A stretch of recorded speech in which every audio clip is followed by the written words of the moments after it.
ஆண்டவராய் இயேசு கிறிஸ்துவின் நாமத்துக்கு மேன்மை உண்டாவதாக. சங்கீதம் 34:7 இப்படியாய் சொல்லுகிறது: கர்த்தருடைய தூதன் அவருக்கு பயந்தவர்களை சூழ பாளையமிறங்கி அவர்களை விடுவிக்கிறார். கர்த்தர் நல்லவர் என்பதை ருசித்து பாருங்கள். அவர் மேல் நம்பிக்கை வைக்கிற மனுஷன் பாக்கியவான் என்பதாய் சங்கீதத்திலே சொல்லப்படுகிறது. அன்பான ஜனமே, கர்த்தர் நல்லவர் என்பதை ருசித்து பாருங்கள் என்பதாய் சங்கீதத்திலே சொல்லப்படுகிறது.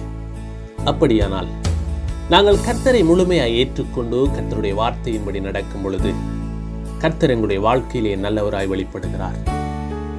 எங்களுடைய வாழ்க்கையிலே தீமைகள் இருக்கிறது, எங்களுடைய வாழ்க்கையிலே குறைவுகள் இருக்கிறது, எங்களுடைய வாழ்க்கையிலே பலவீனங்கள் இருக்கிறது.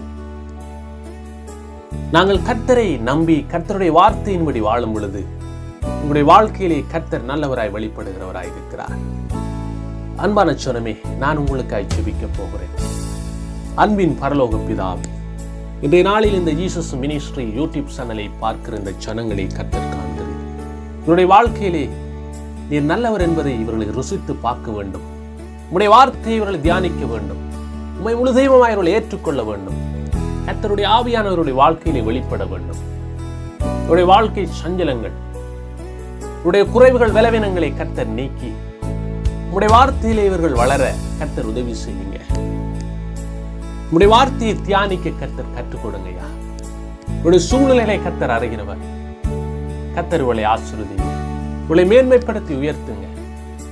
விசேஷமாய் வெளிநாடுகளில் இருந்து இந்த யூடியூப் சேனலை பார்வையிடுகிற இந்த ஜனங்களை கர்த்தர் காண்கிறவர். உங்களுடைய தனிமைகளை கர்த்தர் காண்கிறவர். உடைய சஞ்சலங்களை கர்த்தர் காண்கிறவர்.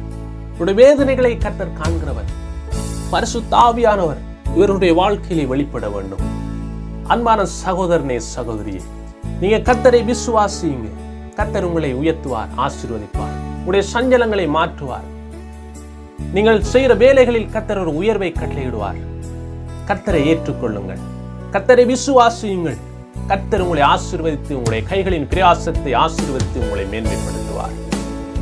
ஆண்டவராய் இயேசு கிறிஸ்து உங்களை ஆசீர்வதிப்பார். God bless you.